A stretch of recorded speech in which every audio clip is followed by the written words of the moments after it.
first of all, I actually, in a funny way, I worried initially that he was almost too polished, because he was very able to handle the lines. And it wasn't until I went to meet him and maybe took away a little bit of that.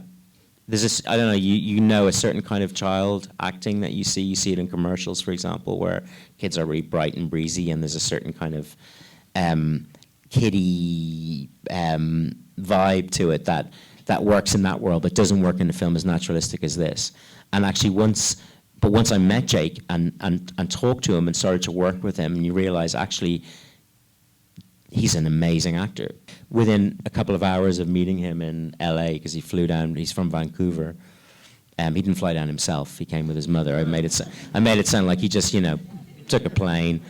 And within a couple of hours, I was comfortable that this was our boy. And it was really funny, like, you'd finish a scene, and there's some scenes where she's really upset, and Bree's an amazing actress. She goes right into those places.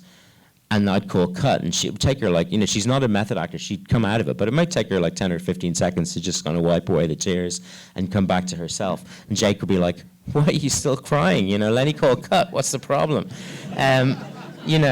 He's just such a lovely, naive, sweet kid.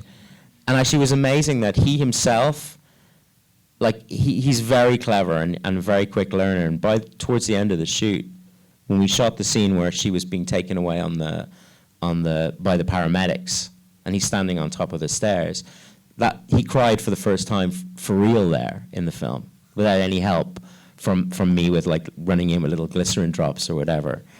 And at the end of that, we called cut, and he just went, yes, I did it, and he because he'd discovered the trick of how to act that thing.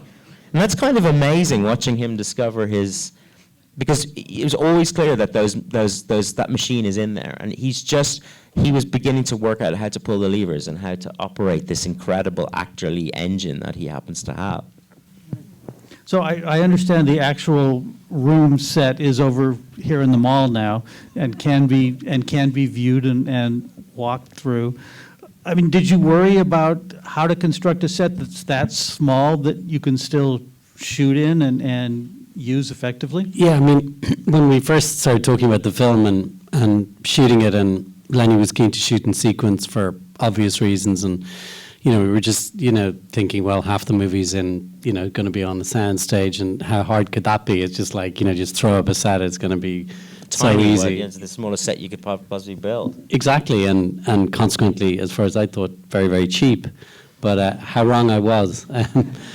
Really considered so many things in the construction of that set, the wear and tear on the cork over, years by the little boy, as a small child, the kind of layers of artwork on the wall from, his first doodles or whatever, layered over time. One of the things that Len was keen to do was to get the set built quite early on, so that Bree and Jacob and Lenny could spend time on the set just by themselves, just to get to know it before we brought all the crew in and all the equipment.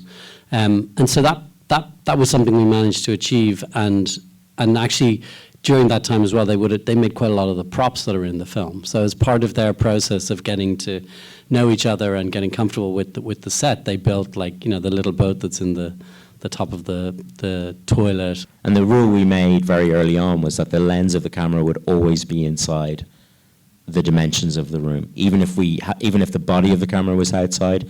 The audience's point of view would always be. We would never cheat that. That would always be within the 10 by 10 confines of the room.